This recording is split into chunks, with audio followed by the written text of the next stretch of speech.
Hey YouTube, Wisconsin Shoe Guy here. Just wanted to talk a little bit about some shoe differences today. Make a really quick, informative video just talking about terms.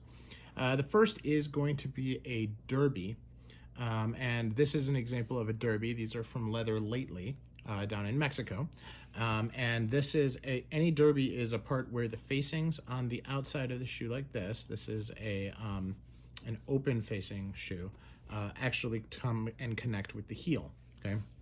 Anything that's open like this is called a derby or a blucher. The blucher has a very specific type of connection here, though, which we'll talk to in a minute. So, but anytime it touches the heel, it is not a blucher. If it is actually connected up here, like right here, this little stitch line here, that is what they call a blucher.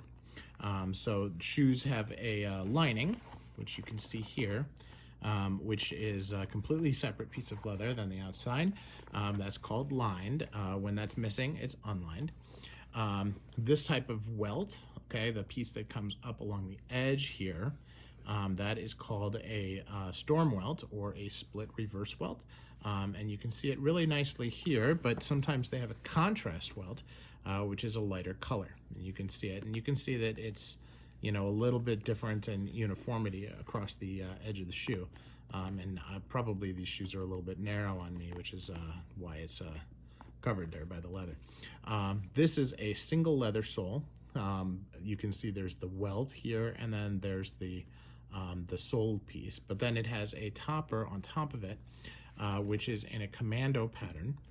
And so together they basically make the depth of a double sole. And so when they did the heel stack, these are actually leather heel pieces all glued and nailed together. And then that has the top lift, which is the piece on the back as well. So the sole, this particular shoe is a 360-degree Goodyear welt, and the welting is the way that they connect this piece of leather, which is connected and sewn to the shoe, is connected to the sole so that the sole can be removed and replaced. And of course, this is a better waterproofing system than actually stitching through the bottom of the shoe. This is an Allen Edmonds Leeds. And you can see that this one has a little bit different sole. It's hard to tell because this is quite dark, but there is the edge of the welt, then there is a midsole, and then the outsole. And so this is called a double sole. And then this is the material that's used on this is called a butyl sole. And that's something that is just imbued with more oils for longer wear and better water protection. Here's the top lift from Allen Edmonds. Now, Allen Edmonds uses a different kind of heel block. This heel block is actually a particle board, which a lot of people refer to as paper. But the reason that they use this is they say that actually fits better and wears better than the actual leather blocks. Now you'll see it's thicker on the outsides than it is on the inside. It's a very different pattern on the inside of the shoe. I'm just trying to make sure I get that in the light than on this one, and it's easier to see with the contrast. This has a little bit of that beveled shape, but this is quite a bit thicker. Okay.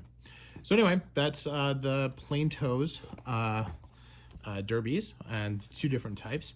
Last thing you should know is the eyelets. The eyelets are the pieces where the laces go through, and so you have the open lacing system. You could have a closed lacing system where it doesn't have these flaps and it just connects there. That's called an Oxford. But the eyelets here, these are brass eyelets, and they're basically grommets that go through the leather.